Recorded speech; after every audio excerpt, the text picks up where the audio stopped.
I'm in a state of confusion. Oh, sorry. So today, I heard somebody coming in the door. I got a little scared there for a moment. Still wasn't sure about that. Anyways, today we're going to be reviewing Jimi Hendrix and Canned Heat. I know you're like, what the hell is canned heat? What are you talking about? Are we talking about food on this channel now? What are we talking about? Anyways, no. The first one we're going to talk about is Jimi Hendrix. I know you know who Jimi Hendrix is. You're like, why are you talking about Jimi Hendrix, Brad? Everybody knows about Jimi Hendrix. Well, I'm going to give you a little bit of information about him and tell you what songs that I liked of Jimi Hendrix, even though you probably heard Jimi Hendrix and you're like, I don't like Jimi Hendrix. Brad, I've listened to him before. I'm not a fan. Well, I got my paper. I'm going to tell you. Let's give you the information that maybe you don't know. He died in 1970. He'd been playing music for 15 years, and my voice is going out. He was only 4 years in the mainstream. Kind of reminds me of somebody else. How long was Kurt Cobain and Nirvana in the mainstream before he, well, you know. Anyways, 4 albums recorded when he was alive, and I believe one of those was a live album, so technically don't really count. Um, Numerous albums released after that. You've probably seen them all in Walmart and online or whatever. And they continually come out with more and more and more, put a bunch of different hits together. But God, was this guy talented? He was super talented, and the more I listen to more songs I've never heard of his, the more I get impressed by this guy that I don't really know a lot about him. Um, Little Wing is a little really good song that I listened to. Hey Joe, really good. All Along the Watchtower. The songs that I really knew from Jimi Hendrix is All Along the Watchtower, Purple Haze, and Voodoo Child. Holy crap. This guy was so talented, and it's kind of wild to think that, one, I mean, he was like really old by the time you know, he was decently, like, he wasn't, like, he lived. He did not have a fulfilling life. Like, he was in his 40s and 50s. I'm not saying that you should all die in your 40s and 50s, but I'm saying he lived a fulfilling life. If you had a wild life and in your 40s and 50s you still were going at a good pace and you were really popular as a musician and everything like that, dude, that's you lived a great life. There's nothing to look back and say, oh God, they had a horrible life. No, this guy had a great life. He did a lot of crazy stuff. He, did a lot of drugs. I'm gonna tell you that now. He did a lot of LSD and stuff, and a lot of weed and stuff like that. So the guy lived. He lived, man. He's seen some stuff. He did acid. He did stuff like that. He did a lot of crazy stuff. He set his guitar on fire. One of the most iconic things of all time that you see. This guy was just one of the people that if you have not heard any Jimi Hendrix and sat down and listened to Jimi Hendrix and you like music in general, you need to sit down and listen to some Jimi Hendrix, because it will change your whole perception of music. I think if you were to sit there and listen to it. And this is beside the point that this is a guy that people praise in the rock community, and he's black. That's another thing that I don't think nobody ever talks about. I've never heard anybody talk about that. That where some people who may be kind of racist, if you're a rock fan, you can't not like Jimi Hendrix because this guy did some of the great songs. All Along the Watchtower, Purple Haze, Voodoo Child, three of the biggest songs that he had.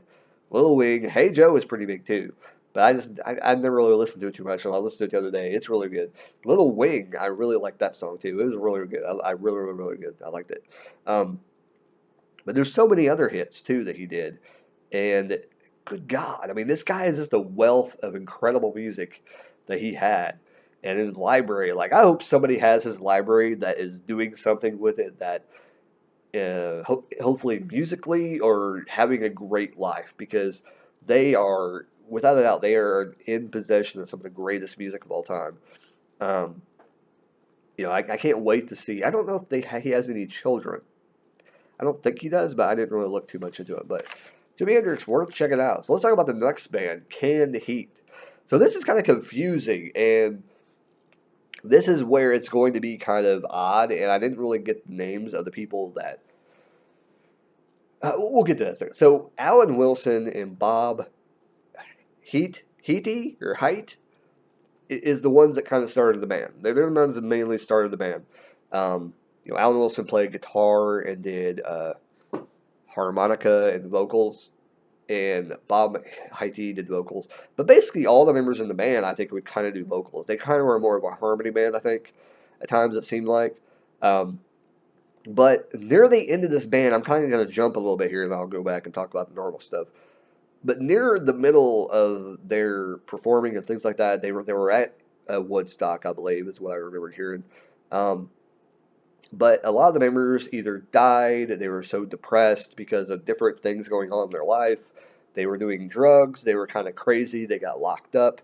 At one point, one of the band members got kicked out of the band because he was so wild and crazy, he got locked up in jail. And the record label said, "We can't have this. We'll bail him out, but you guys got to get rid of him. You guys got to replace him." So they did that. That's not one of the major members, but at one point, it just got too much, I think, for Alan and Bob to handle. I think Bob was the one that passed, or Alan was the one that passed. One of them passed at one point, but even at that point, like they were, they seemed like they weren't the main focus of the band. The other members that, like, I think the second or third like major lineup that they had basically took over the band and continued the band, and probably were given the blessing by Alan and stuff to continue doing the band, because I think one of the guys was named Larry something, and then the other one was kind of a weirder name that I cannot remember for the life of me, because I know his last name was like really funky. But they're the ones that kind of went on now and have continued to do, stuff. And I think with their health permitting, they're still going today, which is really, really awesome. Um, but it's kind of cool to keep legacies alive like that, to where Canned Heat was started by two guys. They're no longer with us anymore, but two other people came along and said, "Hey, I have a passion. I want to continue to play the songs that you guys helped to create. And we want to continue that legacy." And it's great. And you know what band I'm going to talk about. Leonard Skinner, their legacy is going to live on forever because they continue to get people who love their music and want to continue to keep the legacy alive. So Leonard Skinner's going to live forever. But Canned Heat, maybe they can live forever too. Maybe they can get people to come along, but I think the two band members are probably going to be the ending of the legacy, and they'll probably come to an end. But who knows? You never know. But they have some songs called "Going Up the Country," which is the major one that everybody knows. You're probably like, "Oh, I've never heard of that song." Yeah, you have heard the song before. Look it up. You've heard it before.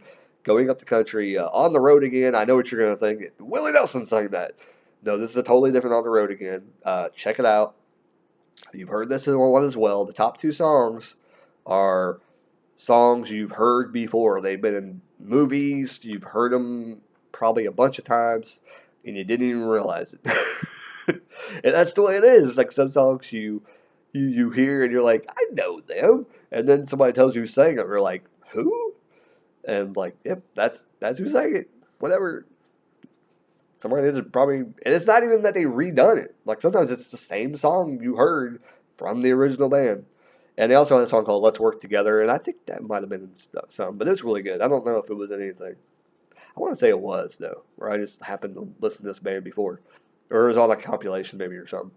But basically, it's the great classic rock sound, um, and it kind of like they're very bluesy, in their later years, definitely. But in the beginning years, this is kind of the way, and I was thinking the other day, like, how am I going to describe Canned Heat and what their sound sounds like? Because it's really hard. But I thought about this, and to me, it kind of sounds like Canned Heat was kind of the first ones to create that sound that kind of bridges from, the 60s music and 70s music to the new rock genre that happened with bands um, like kind of the glam rock era somewhat, but not, yeah, yeah, yeah, basically that's what I'm trying to say. they kind of they kind of have that kind of vibe where this music would kind of fit in the era around the 80s of rock and roll, like that would transition bands into that type of music because that kind of seems like where it was kind of would fit in. But the bluesy kind of just throws that all out the window. But a lot of their older stuff, it kind of that's what it sounds like to me, is it kind of like it was the 60s kind of going into the 80s. Like from there, the transition of what rock was going to sound like, years after they had started, they were kind of on the forefront, and I think maybe they came around too early. If they would have been born 20 years later, Canned Heat would have blew up. It would have been one of the biggest things, ever, and they would have been so huge, I think. But they were just born at the wrong time. If they were just a little bit younger, and for in the future, just a little bit more, one, they still would have did all the crazy stuff with the drugs and stuff because drugs were still not really handled very well in the 80s. And second of all, they would have been super more popular. They probably would have had more money to do heavier drugs and probably would have got killed off sooner, to be honest. But but and they would have more crazy stories probably just because of what was around at the time during the 80s and 70s, whatever. But these people would have been so much bigger than what they were if they were born 20 years later because I think the music would have fit in. But back then, I think they were kind of originators. I don't know if they really were originators, but they're one of the bands that kind of sounds like what it would sound like 20 years later, to have a band. And that's kind of where I think they fit in. I think they kind of were kind of ahead of the curve in terms of where the music industry was going with rock and roll and where bands went. Other bands just didn't figure it out yet. Um, about that would sound really cool. And they're probably like, who's Can't Eat? Anyway, Can't Eat definitely worth listening to. I was listening to him for a good while. I was researching. I'm like, oh, I probably should move on to something, or I'll probably just be done. I'll just chill with this band for the rest of the night, and I basically did. So I really enjoy listening to Can't Eat. Voodoo, Jimi Hendrix is great too. So I figured putting them together, they're two kind of classic rock heads or rock artists colliding, and they don't really fit together. I will tell you that right now. They don't fit together, but I mean, they both did drugs. I mean, never mind. Anyway, but two great artists that is awesome. You definitely need to give them a listen. Listen to Jimi Hendrix if you've never listened to him before. Why have you not listened to him before? If you like music, what's taking you so long? Canned Heat. Oh my God. Check these out. Or I was going to say Netflix. I don't think they're on Netflix. Spotify and YouTube. You should definitely check out Canned Heat. They're probably on there. I don't know if they're on YouTube. I'm assuming they're out on there somewhere. Um, but check them out on Spotify. Definitely awesome. They don't really have any albums for them. Let me write that down. There's a lot of albums, and I think the people that continue the band, they just keep on popping and bluesy albums out like year after year, and live albums, and it seems like they release a new album, and then the one before that I would see would be like a compilation album, and the pattern just kept on going like that, like release a classic album, release a new album, release a classic album, release a new. It's like release a classic album with live tracks, demos, and all this stuff. You know how they do that stuff, like they're not really, but we're just gonna shade it down and keep on releasing, move the tracks around, keep on releasing new CDs.